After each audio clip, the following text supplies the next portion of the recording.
Today, we will learn about Ewing's sarcoma. Ewing in 1921 described it as a tumor occurring in the diaphysis of long bone in children associated with febrile attacks, anorexia, and anemia, which was radiosensitive. He believed it arose from endothelial elements of bone marrow and described it as diffuse endothelioma of bone. Ewing sarcoma is thought to be of either neuroectodermal or stem cell origin.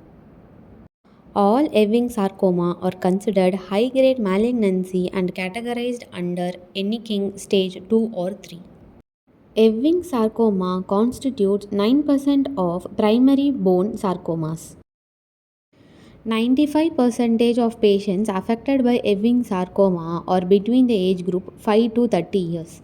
Of these, most range between 5 to 15 years. No known predisposing factor have been identified so far, yet chromosomal translocation leading to fusion of EWS and FLI genes have been identified.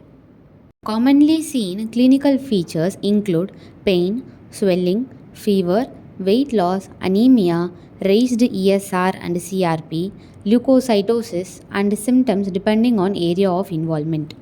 Ewing's sarcoma can develop in any bone. Principally, it affects the lower segment of the skeleton in more than two-thirds of cases. In long tubular bones, proximal segments are more frequently affected than the distal fragments. Mandible is typically a flat bone with less mass than the long bones. As a result, rapid growth of tumor in the head and neck region is more likely to violate the cortex and more lytic destruction of the bone takes place rather than permeation and large amount of periosteal reaction. Cortices of bones in head and neck region are thinner, so expansion of bones is more likely in a slower growing lesion than in longer bones having greater mass.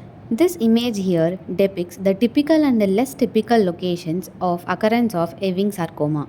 Differential diagnosis of Ewing sarcoma include osteosarcoma, lymphoma, leukemia, and osteomyelitis. The prognosis of Ewing sarcoma is supposedly good in females, infants, and young children, and when no metastasis is found and the involvement is of distal segment of extremities.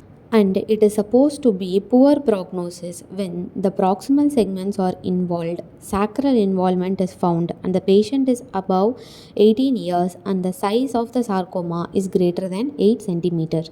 The goal of the treatment is to eliminate tumor mass, prevent recurrence, and preserve function. Modalities of treatment include chemotherapy, surgery, and radiotherapy.